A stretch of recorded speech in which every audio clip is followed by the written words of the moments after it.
anak yang soleh itu payah. Kebanyakan sekarang ini anak yang salah.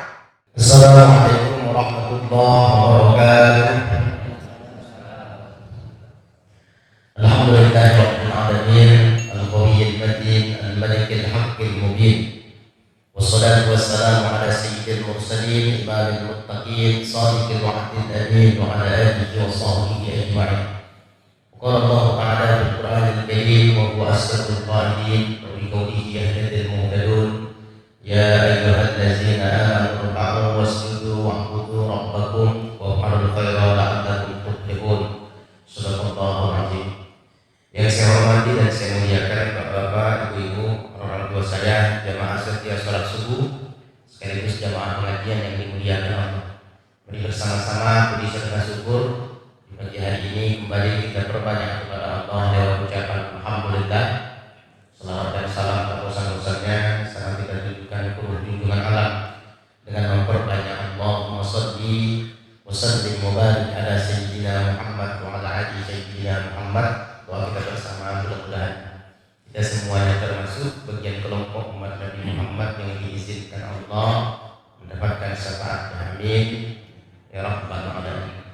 Hadirin Bapak Ibu jamaah sekalian yang dimuliakan Allah, pagi hari ini yang akan kita bicarakan adalah terkait persoalan-persoalan yang kita hadapi sehari-hari yang terkadang kita sering melakukannya tetapi kita tidak tahu hukumnya. Maka dalam hal ini kita akan kaji tentang hal-hal tersebut. Nah, saat kita nanti melakukannya atau kita menghadapinya, maka kita sudah tahu hukumnya, tak perlu lagi kita was-was dalam hal tersebut.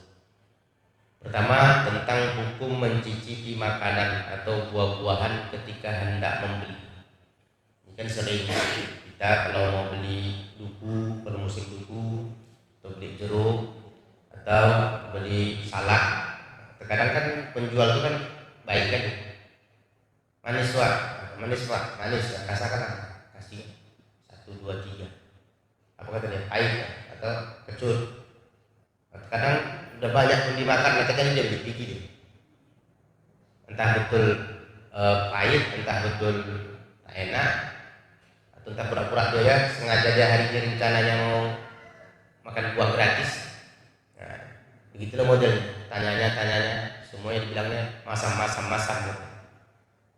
Nah, jadi bagaimana persoalan seperti ini Bapak Ibu? Kalau kita membeli sesuatu, kita bayar, boleh kita makan kan begitu. Ini belum kita bayar, cuma penjualnya memberi izin, dan itu sudah menjadi satu adat di masyarakat kita. Biasanya begitu. Karena model penjual ini kan gimana cara dagangannya biar dia laris, ya begitulah. Tetapi perlu diingat baik-baik, ketika seseorang mencicipi buah-buahan, kalau hanya sebatas wajar, mungkin masih bisa dimaklumi. Takutnya sampai 3 dicoba. Bayangkan kalau sempat jeruk besar-besar tuh 3 biji dicobanya, ada berapa kok tuh? Nah, mungkin setengah kilo habis. Kan begitu, Bapak Ibu. Pada kecil nggak masalah.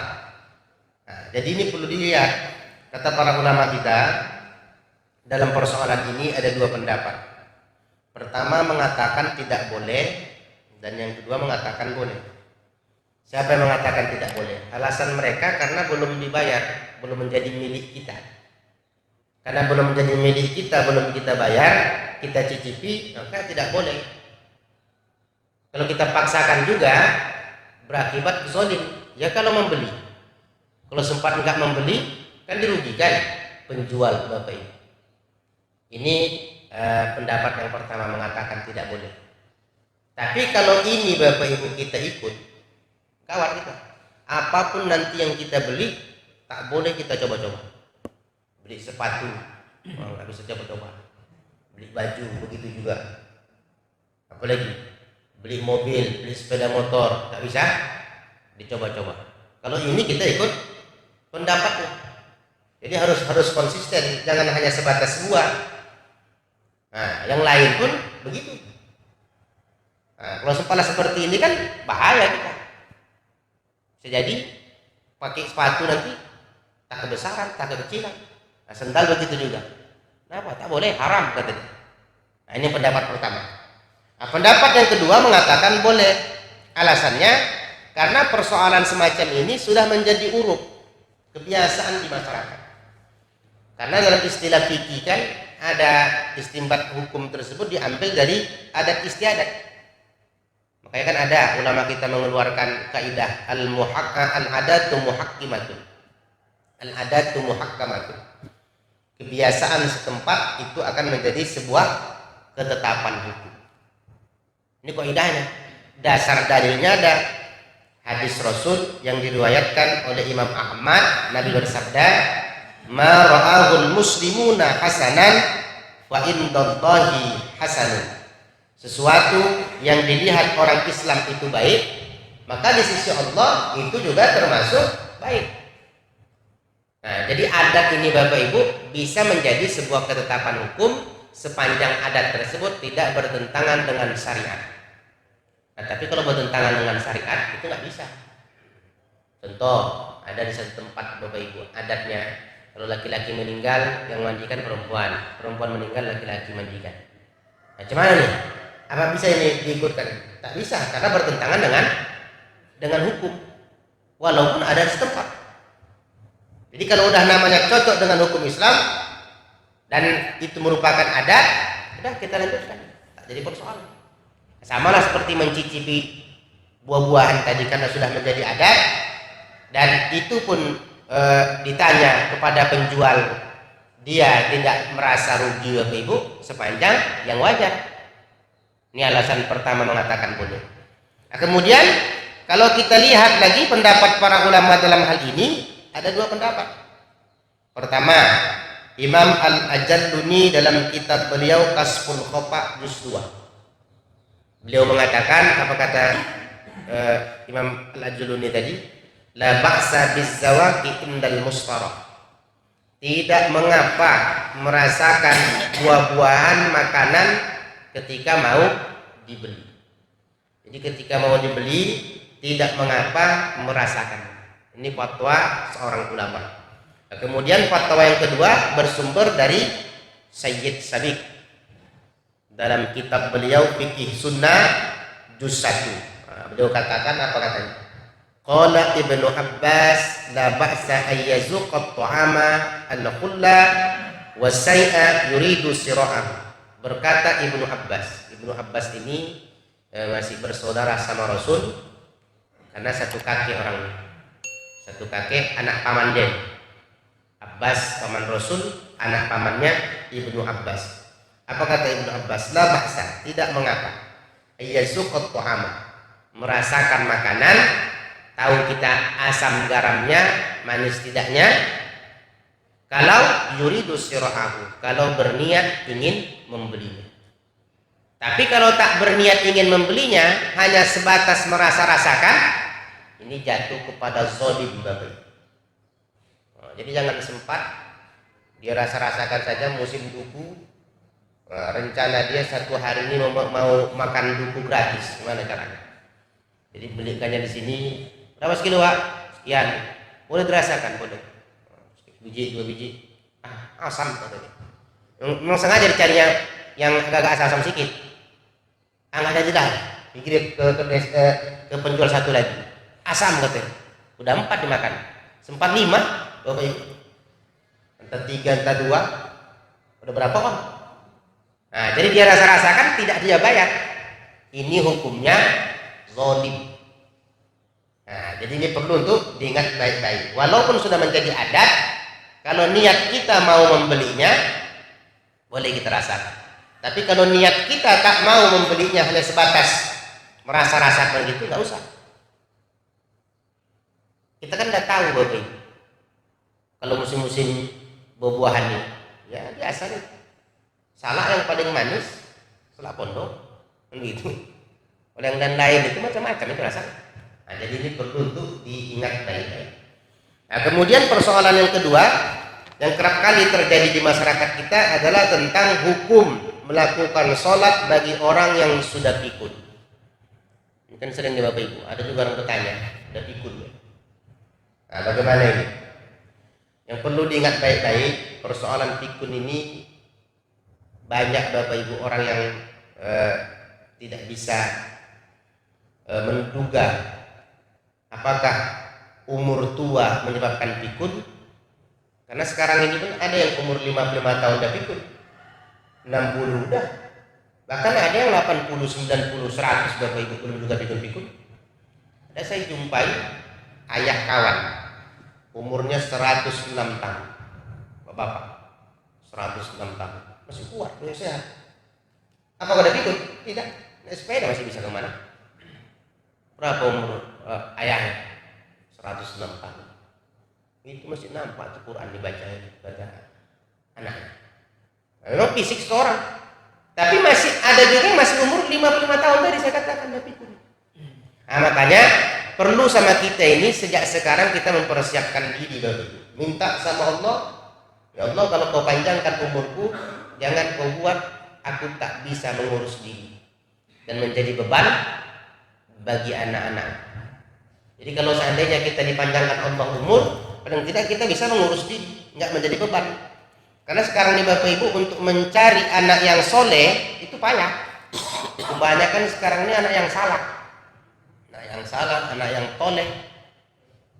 Kan ada baru ini kasus di Sumatera Utara, seorang ibu ditelantarkan anaknya, adanya anaknya ditelantarkan sampai kurus krempeng, emaknya tadi tidurnya pun sampai nggak bisa lagi naik ke bayang di bawah, anaknya pergi meninggalkan emaknya, mungkin jadi beban sekali.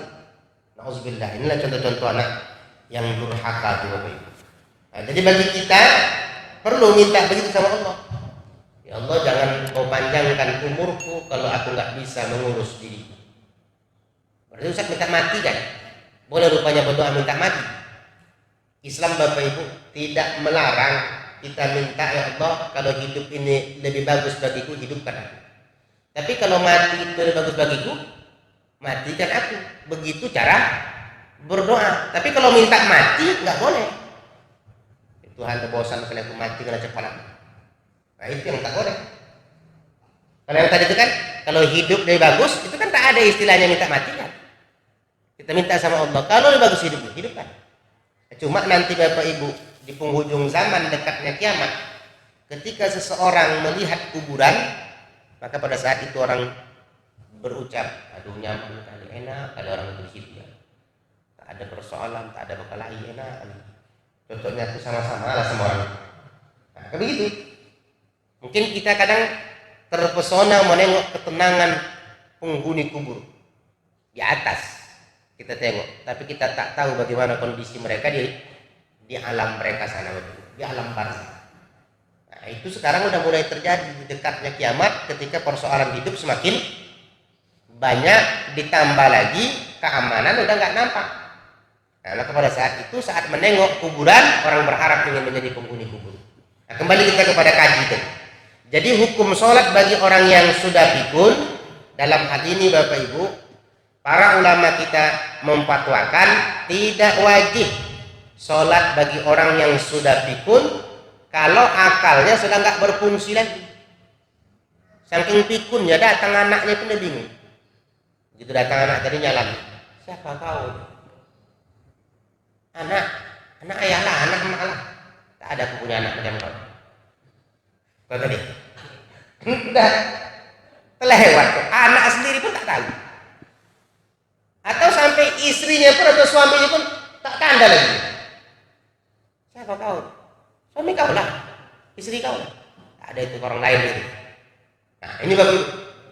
Makanya kita ini harus jaga-jaga diri, jangan sempat begitu kita. Itu ujian Tuhan. Maka seorang anak kalau menghadapi orang tua macam ini, sabar. Karena kan mungkin waktu masih mudanya tak apalah tukang-tukang marah orang tua tuh. Tapi kalau udah tua Bapak Ibu, ada yang masa tukang marah. Aku nggak tahu apa enggak menjadi persoalan ini. Ya kalau anak-anaknya bangsa baik, kalau sempat merepet-repet aja, tak cakap kasar dia, tak cemana, auzubillah. Nah, ini perlu diingat baik-baik. Nah, jadi tidak wajib sholat bagi orang yang sudah pikun. Alasannya hadis Nabi, riwayat Abu Daud. Nabi bersabda, rufi'al qalamu an thalathatin anin naimi hatta yastayqidha wa anis sabiyyi hatta yahtalima wa anil majnuni hatta yaqila. Artinya Allah angkat beban hukum pada 3 persoalan. Tak ada lagi cerita wajib sunnah sama dia, haram, tak ada lagi cerita. Sudah diangkat beban hukum kepada 3 persoalan. Pertama, dari orang tidur sampai dia terbangun. Jadi kalau ada bapak ibu orang tidur, tak ada beban hukum. Makanya berkumandang azan, apakah wajib dia sholat atau udah habis waktu sholat dia masih tetap juga tidur? Apa berdosa sama dia? Tidak. Orang tidur tak dihukum.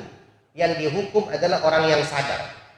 Maka bagi orang yang sadar wajib membangunkan orang yang tidur kalau kita tahu waktu sholat udah mau habis. Subuh, enak aja dia tidur. Sekarang kan subuh bapak ibu agak lama ya. Nah, jam 6 kita baru selesai sholat. Mengazannya jam setengah 6. Kan begitu kan?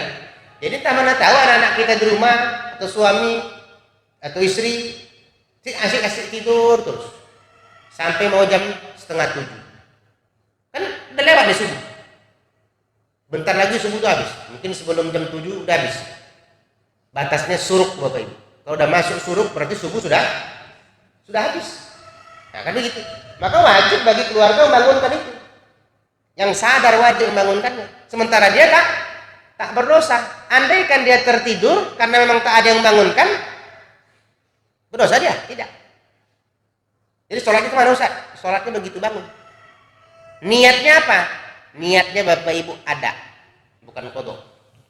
Usolli fardhu subhi raka'ataini, adaan tunai. Tapi udah di luar waktu sah. Iya. Karena orang tidur tidak dihukum. Nah, ini perlu diingat baik-baik ini. Makanya jangan anggap sepele persoalan ini. Kita di rumah ke bapak ibu wajib melakukan amar ma'ruf nahi mungkar. Kalau di rumah kita ada orang-orang yang tidak mau menjalankan perintah agama, wajib. Ibu punya suami yang tak mau sembahyang, ingatkan, udah maghrib, apalagi isya, udah pokoknya diingatkan. Perkara dia sholat atau tidaknya itu urusan dia. Cuma tugas kita udah selesai, melakukan amar ma'ruf nahi mungkar. Nah, ini perlu. Nah, yang kedua, wanis sobi hatta yahtalima, dari anak-anak sampai dia dewasa. Dewasa ini kan tahu kita, anak laki-laki tanda dewasanya udah mulailah bersuaranya membesar, badannya udah mulai membesar, udah mulai nampak tumbuh zakunnya, udah mulai menghitam kumisnya, kan begitu. Atau dia sudah ada tanda-tanda bermimpi ihtilam. Ini tanda dewasa laki-laki. Tanda dewasa perempuan sudah haid. Biasanya kan anak perempuan kenapa harus mamanya? Karena dia nggak tahu. Nah, kan begitu bapak ibu. Jadi kalau udah begini, berarti beban agama udah wajib sama dia. Kalau sudah dewasa seorang, beban agama udah wajib. Sholat, puasa, zakat, haji wajib sama dia. Sebelum dia balik tak wajib. Nah cuma apa dibiarkan aja dia nggak menjalankan perintah agama? Tak bisa bapak ibu. Begitu umur anak tuh 7 tahun udah disuruh Allah. Kan disuruh. Muru auladakum bis sholat. Suruh anak kau melakukan sholat. Disuruh aja. Ketika umurnya 7 tahun. Tapi kalau sudah umur 10 tahun tak mau juga sembahyang, libas. Dilibas. Tapi janganlah cari pula rotan sebesar tangan dihantamkan. Satu-satu libas, kulibas lah. Patah-patah anaknya. Itu yang menyalah bapak ibu. Nah, nggak usah seperti itu. Nah, suruh dia sembahyang 10 tahun dikasar. Suruh dia puasa umur 7 tahun, tapi jangan dipaksakan di bapak ibu. Puasa anaknya ya begitu jam 12 mah udah nggak tahan, lapar, udah buka. Besok nggak usah gini lagi ya, sahur makan banyak-banyak. Nah, dikasih dah makan banyak sama dia. Nah itu jam 12 bukanya, besok jam 2 pulang. Udah kasih. Dan bentar nak ya, tanggung kali jam 2. Jam 3 ya, anak itu udah lemas, takut sampai jam 5 dia pingsan. Kan jadi kerjaan sama kita. Nah, kita nggak boleh sampai begitu kan, namanya bertahap bapak ibu. Nah, tapi kalau udah biasa itu nanti, insya Allah Dia akan tahan. Kalau nggak kita latih dari kecil dia, kapan dia besar bisa berpuasa? Kalau nggak kita latih dari kecil dia sholat, Bapak Ibu, kapan dia besar nanti mau rajin sholat? Walaupun terkadang gondok juga kita nengok orang, apa sembahyang, dia putar belakang, muter-muter, melempar-lempar orang lah, ngeribut lah, yang apa lah, kan begitu Bapak Ibu. Jadi apa hendak kita marahi? Karena ini kan pendidikan. Makanya ada di sebagian masjid kulihat ketika berlangsung sholat berjamaah, saking takutnya anak itu ribut-ribut, ada 1-2 orang yang berkorban masbuk. Masbuk dia sengaja rakaat kedua atau ketiga nanti berikut. Begitu imam itu mau salam, baru dia bergabung. Pokoknya dapatlah pahala berjamaah walaupun tak sempurna. Jadi untuk mengamalkan anak-anak tadi, kalau nggak ditengok dipelototi, oh udah kemana-kemana. Kurasa entah terbang peci itu ke kipas angin. Kan begitu Bapak Ibu. Nah, jadi tetap kita ajak. Kalau anak tersebut dari umur 7 tahun sampai 10 tahun Bapak Ibu bagus menjalankan beban agama, sholatnya bagus, puasanya bagus. Nah, ini pahalanya kemana? Sama orang tua. Dia dapat pahala Ustaz, dia nggak dapat pahala. Dia buat baik, dia buat dosa, itu Bapak Ibu nggak dicatat. Itulah enaknya anak-anak. Tengoknya mangga tetangga sebelah, mantap nih kata dia. Begitu tengoknya waktu pergi ke pajak, lompatnya pagar wak tuh, dia ambilnya mangganya, dimakannya. Nah, bagaimana itu hukumnya Ustaz? Nggak berdosa. Orang tuanya berdosa? Tidak. Dia buat dosa Bapak Ibu, orang tua nggak dapat dosa. Sebaliknya, dia bikin pahala, orang tua dapat pahala. Tapi jangan disampaikan sama anak-anak begini. Kalau disampaikan nanti gawat kita. Dicuri kereta orang. Kedua gitu. Nah, ini Bapak Ibu tetap kau sedikit jahat, kau berdosa. Neraka nanti kau. Kadang anak-anak itu tak pala tahu apanya neraka. Apanya dosa itu. Cuma karena udah didoktrin sama ayahnya, berdosa kamu neraka. Jadi takut dia. Belakangan nanti udah tumbuh akalnya Bapak Ibu, baru dia berpikir. Ini penting ya. Jadi dari anak-anak sampai dewasa itu nggak ada beban hukum sama dia. Walil majnuni hatta yaqila, dari orang gila sampai berakal, sampai sadar. Orang gila. Oh, jadi enak pada jadi orang gila. Tak sembahyang tak berdosa, tak puasa tak berdosa, bahkan Bapak Ibu telanjang bulat tak pakai baju tak pakai celana tak berdosa. Orang sadar nggak? Berdosa. Kan begitu. Jadi jangan pula kita tengok, oh berdosa orang gila. Tak ada baju dan celana. Tak ada berdosa. Semenjak dia gila. Walaupun gila tadi disebabkan oleh kelakuan dia sendiri. Dipakainya narkoba. Tahun 2 tahun sampai 7 tahun dipakai narkoba, nggak tahan otaknya menahan narkoba. Untuk surat-surat kita 2 biji tadi gila. Nah, bagaimana nih? Begitu dia gila, tak ada lagi dosa sama dia. Tapi dia berdosa gara-gara merusak akalnya itu Bapak Ibu. Jadi orang-orang yang merusak akalnya, ini siksanya di kubur ngeri. Begitu masuk ke kubur, belum lagi ditanya-tanya malaikat, suruh malaikat ditunjangkan. Pokoknya begitu dikasih papan, timbun, nah, udah disuruh mereka ditunjang, terbalik Bapak Ibu, membelakangi kiblat. Itu kata Imam Al-Ghazali. Imam Al-Ghazali menyebutkan itu. Mereka-mereka yang mati merusak akal, baik dengan minuman keras atau apapun, maka sebelum ditanya oleh mungkar dan nangkir, dia akan ditunjang membelakangi kiblat. Awal mula menghadap kiblat, tapi terbalik membelakangi kiblat. Itulah hukuman bagi orang-orang yang merusak akal Bapak Ibu. Nah, kembali kita kepada kaji. Jadi dari orang gila sampai sadar. Perlu saya ingat Bapak Ibu, orang gila ini sampai hari ini obatnya nggak ada jual. Mana jual di apotek. Kalau sempat ada jual, aku rasa gampang aja, tengok orang gila kasihkan sebiji 2 biji, sadar. Ini kadang dimasukkan ke panti rehabilitasi. penanganan orang gila itu. Tadi cemana-cemanakan, tetap juga nggak sadar. Nah, begitu Bapak Ibu. Jadi orang gila tak ada pada hukum agama. Dan ingat, Allah akan menjaga kita karena di antara keistimewaan umur tuh, siapa yang udah umurnya 40 tahun dijaga Allah dari gila. Jadi pertama dari gila, dari juzam, dari baros. Juzam ini berbentuk tangan putus-putus. Baros penyakit sopak. Jadi kalau udah umur orang 40 tahun dijaga Allah tuh dari 3 penyakit. Rata-rata orang gila itu umurnya di bawah 40 tahun Bapak Ibu. Kalau udah 40 tahun ke atas 1-2 lah yang paling gila. Ada juga Ustaz? Ada. Tinggal laki, tinggal bini. Nah, stres. Tapi kebanyakan Bapak Ibu umur di bawah 40 tahun. Mencalon jadi polisi karena kurang 2 inci. Nah, tak diterima. Padahal dia udah bercita-cita menjadi polisi, dipikirkan ya kan. Terakhir putus surat syaratnya, lari ke pajak-pajak buat tembak, tembakan, mati. Jadi orang gila. Ada seperti itu. Nah, rata-rata umur di bawah 40 tahun. Jadi kembali kita kepada kaji. Kan dibilang Nabi tadi, 3 kelompok ini yang hilang beban agama. Bagaimana dengan orang pikun?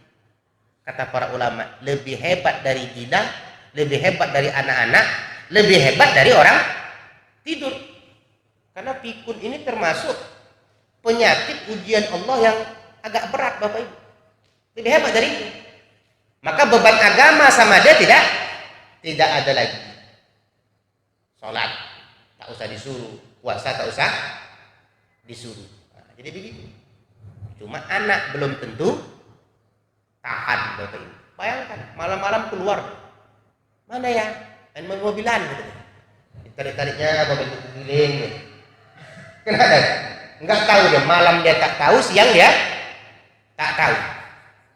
Enak aja dia keluar. Kadang tidur malam enak aja keluar dia, pintu itu dibuka aja. Nah, si anak pun, mana kok tuh buka pintu? Tengok ayahnya di jalan kan. Nah, itulah akibat pikun nih Bapak Ibu. Nah, makanya bagaimana caranya biar kita nggak pikun?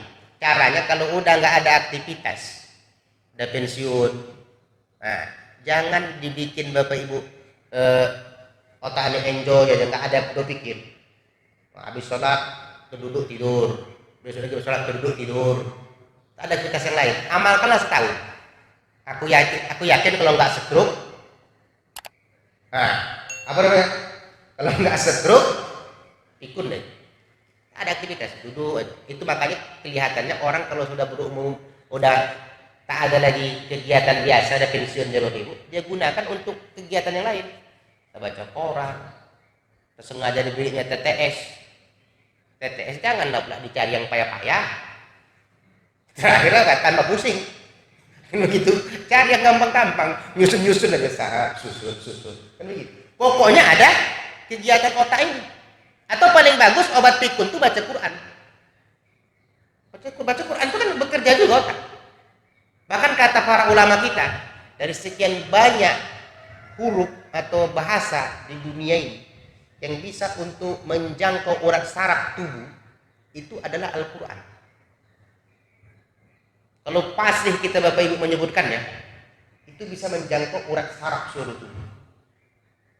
Maka obat pikun itu membaca Al-Quran. Tapi kan belum tentu orang kadang hobi baca Quran, karena setan baca Quran ini banyak. Nah, baca Quran bisa tahan 2 halaman, 3 halaman. Baca Quran merasa 10 ayat baca campak Quran. 10 ayat Bapak Ibu. Tak percaya tengoklah orang baca Yasin. Baca Yasin malam Jumat. Kalau kita mau nengok-nengok siapa yang betul-betul baca dan siapa yang senyap aja. Pegang Yasin itu terjatuh. Kenapa begitu Ustaz? Itulah hebatnya setan. Dikipas setan itu tidur ke setan. Makanya banyak orang baca Quran itu tidur. Ustaz kok tahu? Ya kan sering ceramah di wirid emak-emak. Tengok siapa yang baca Quran itu. Tidur. Nah, begitu Bapak Ibu. Jadi penting. Jadi obat pikun itu baca Quran. Orang kalau sudah pikun tidak ada lagi beban agama sama dia. Makanya ada dalam sebuah hadis disebutkan ini, Dalam Islam umur panjang tuh Bapak Ibu tidak menjamin seseorang pikun. Bahkan umur panjang dalam Islam Allah beri kemuliaan. Ada sebuah hadis menyebutkan begini, siapa yang umurnya 40 tahun hilanglah sakit gila, sakit kusta, sakit belang. Siapa yang umurnya 50 tahun ringankan Allah dosa-dosa. Ya, siapa yang umur 50 tahun Allah ringankan dosa-dosa. Siapa yang umur 60 tahun semakin dekat mau tobat. Udah umur 60 tahun Bapak Ibu bawaannya mau ibadah, hanya mau masjid, mau zikir, tak ada lagi terpikir dunianya. Nah, siapa yang umur 70 tahun disenangi malaikat. Jadi siapa yang udah umur 70 tahun senanglah malaikat. Malaikat apa Ustaz? Sudah tahu malaikat Israel. Nah, Israel terutama. Kan begitu. Ini tidak menyentil Bapak Ibu. Ini hadis yang saya baca. Kalau sudah umur 70 tahun malaikat senang. Nah, tengok-tengoklah ada sampai belum? Nah, kalau sudah umur 80 tahun kebaikan ditulis, dosa-dosa dihapus. Siapa yang umur 80 tahun kebaikan ditulis, dosa-dosa dihapus. Siapa yang umur 90 tahun Allah ampunkan dosa-dosa yang telah lalu dan dosa-dosa yang akan datang. Lalu dia ditulis sebagai tawanan Allah di bumi dan keluarganya nanti akan dapat pertolongan Allah. Kalau sudah umur 90 tahun. Hebat tuh, dosa-dosa telah lalu. Cuma jangan pula salah paham kalau begitu Ustaz, sampai umur 6 tahun tak usah ibadah lagi Ustaz, bikin dosa. Enggak dicatat katanya. Nah, itu yang menyalah, itu yang salah paham itu Bapak Ibu. Nah, jadi kalau ada umur kita sampai sebegitu, ini termasuk karunia Allah. Apa kata Nabi dalam sebuah hadis? Khairun nas man tala umruhu hasuna amalu. Sebagus-bagus manusia adalah orang yang umurnya panjang, bagus amal ibadahnya. Wasarrun nas, manusia yang paling buruk man tala umruhu wasa amaluhu. Umurnya panjang tapi buruk amal ibadahnya. Itulah manusia yang paling buruk. Kalau diibaratkan tua-tua kelapa, makin tua makin berminyak. Ini yang umur panjang bermanfaat. Kalau yang umur panjang tak bermanfaat bikin dosa, tua-tua nanas. Makin tua makin mengganas. Atau tua-tua keladi, makin tua makin menggatal. Keladi itu kan gatal betul. Ada yang gatal ada yang tidak. Jadi ini perlu diingat baik-baik. Hadirin jamaah sekalian yang dimuliakan Allah. Jadi kalau sudah seseorang tadi umur pikun, maka beban agama tidak ada.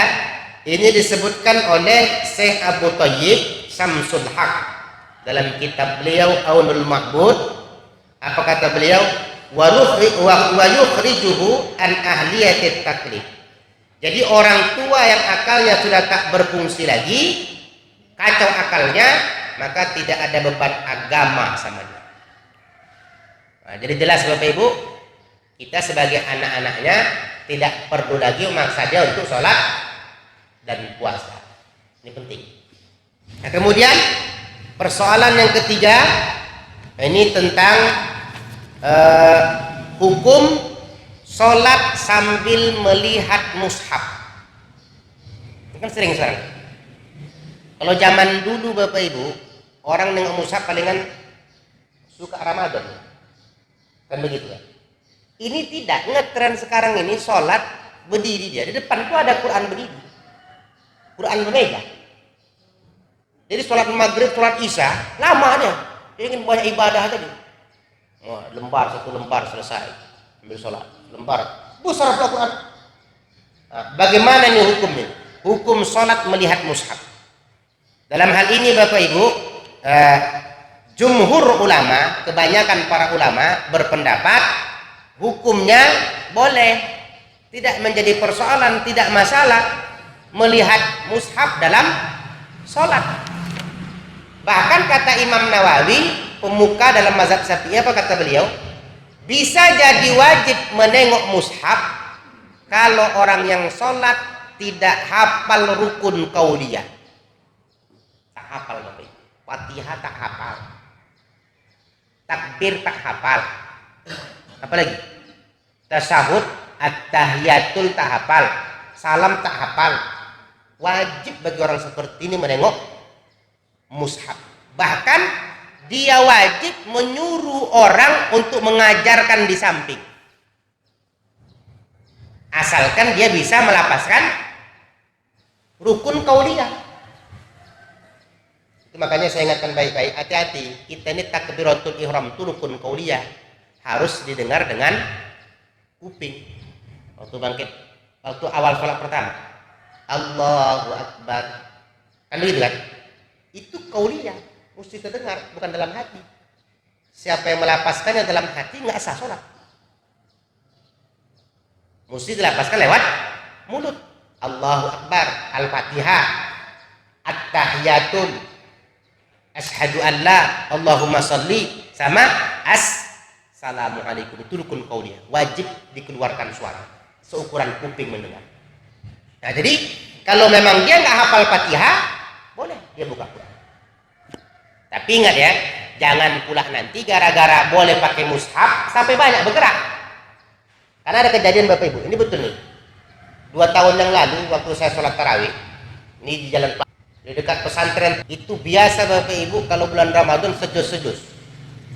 Saya tanya sama Pak Najir ya, Pak, ini yang jadi imam berapa orang yang hafal Quran?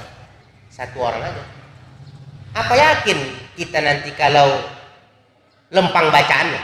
Namanya pun hafal Quran, belum tentu lancar semua. Kalau tersangkut nanti entah kemana-mana larinya, dia yang tahu. Kita sebagai makmum kemana? Oh, jangan takut Pak Ustaz, aku di belakang yang menyimak, kata Bapak. Rupanya sambil sembahyang Bapak itu pegang Quran. 1 jam perasa mau bengkak tangannya. Gini aja. Nah, bagaimana hukumnya Bapak Ibu? Sholat begini tangan kita itu nggak batal, karena begini itu sunnah. Ini sunnah. Nah, tapi jangan sempat geraknya banyak. Allahu Akbar, pegang mushaf. Dah selesai 1 lembar, buka lagi. Rupanya betul kesangkut imam tadi, kesangkut bacaan. Apa kata Pak Najib? Wala. Nah, Pak Najib itu nyambung. Selama 20 rakaat sholat di situ, sekitar 1 jam lebih, entah berkali-kali tersangkut imamnya tadi, diselanjutkan sama Pak Najib itu. Boleh menengok mushaf seperti itu, boleh sepanjang geraknya tidak banyak. Tapi jari-jarinya gerak Ustaz. Gerak jari-jari nggak membatalkan, gerak mata nggak membatalkan, gerak alis nggak membatalkan, gerak jari-jari Bapak Ibu tidak. Nah, tapi kalau gerak tangan 3 kali berturut-turut itu bisa membatalkan sholat. Ini kajiannya. Nah, jadi begitu pendapat para ulama kita, sholat tidak batal kalau sambil sholat melihat mushaf. Ini menurut mazhab Syafi'i. Nah, sementara menurut mazhab Maliki makruh. Nah, begitu juga kalau kita tengok mazhab Hanafi, mereka mengatakan tidak membolehkan sholat sambil melihat mushaf. Nah, jadi kalau ada nanti orang mengatakan tak boleh, berarti mazhab Hanafi Bapak Ibu. Jadi usah kita berkelahi masalah ini. Nggak boleh nanti kau lah ikut Hanafi kau. Aku Syafi'i. Makruh. Oh, Maliki kau. Sejak kapan kau tahu ini? Ya, kan ada pembahasan hukum persoalan itu Bapak Ibu. Jadi ini disebutkan oleh para ulama kita,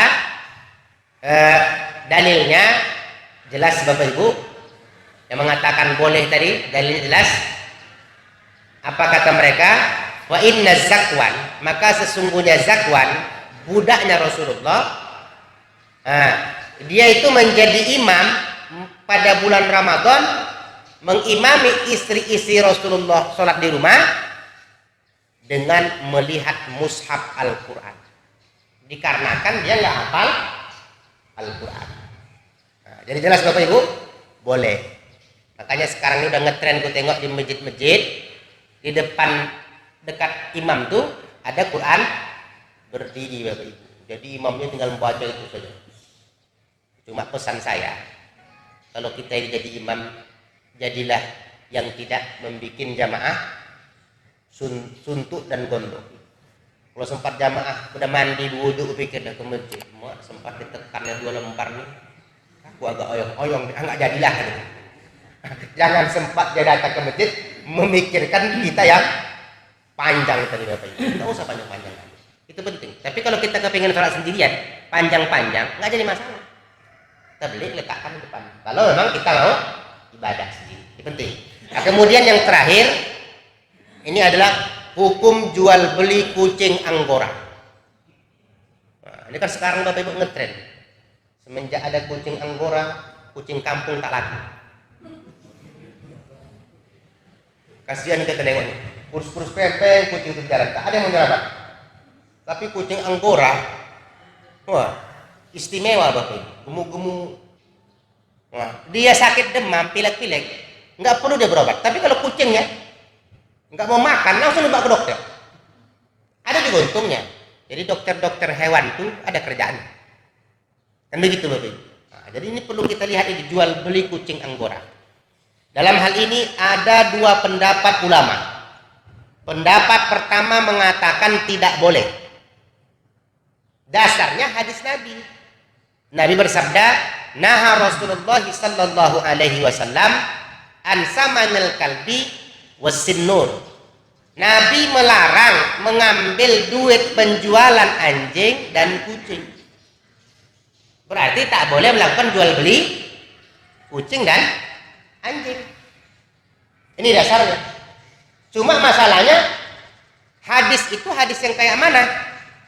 Apakah bisa diamalkan? Kata para ulama kita, hadisnya jelas riwayat Imam Muslim. Berarti hadis sahih nomor 3. Pertama Bukhari Muslim, hadis tersahih. Yang kedua Bukhari. Yang ketiga Muslim. Nah, nomor 3 Bapak Ibu. Jadi dilarang Ustaz? Iya dilarang. Nah, ini pendapat ulama mengatakan tak boleh. Pendapat yang kedua mengatakan boleh. Nah, jadi gimana ini? Apa ada hadisnya? Ada yang mengatakan boleh. Makanya kata Imam Nawawi, dibilang Imam Nawawi, yang mengatakan tak boleh itu kalau menjual beli kucing yang tidak ada manfaat. Sengaja ditangkapnya kucing kampung dijualnya. Untuk apa juga? Apa manfaat kucing kampung? Mungkin ditengoknya meresahkan kali, jalan kotor dibuatnya, palak ini tangkapnya jualnya sampai mau deh. Nah kan begitu Bapak Ibu.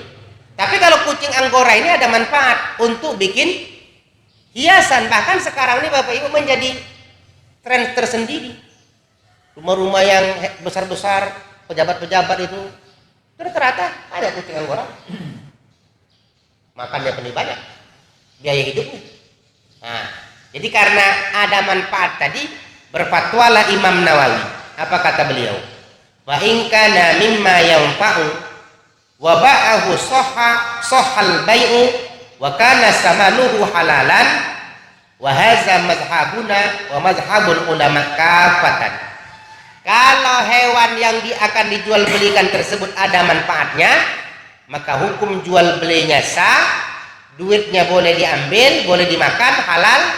Ini mazhab kami, mazhab Syafi'i, dan ini juga merupakan mazhab ulama semuanya. Nah, jadi jelas Bapak Ibu. Jadi jual beli kucing Anggora itu boleh karena yang ditengok orang itu ada manfaatnya. Kan begitu. Sampai buang hajatnya saja pun dibelikan pasir khusus. Nah, ada pasir-pasir di Panglong itu diambil orang, tidak. Tapi pasir khusus. Nah, tapi kalau kucing kampung mana ada? Banting kau lah. Pala kucing itu naik ke atas rumah dia, situ dibuang. Nah, kan begitu Bapak Ibu. Jadi penting sama kita nih. Jadi jual beli kucing Anggora itu hukumnya boleh. Jadi mulai hari ini kita nggak usah ragu-ragu lagi Bapak Ibu. Walaupun ada dalil yang melarang, ada juga dalil yang membolehkan. Demikian.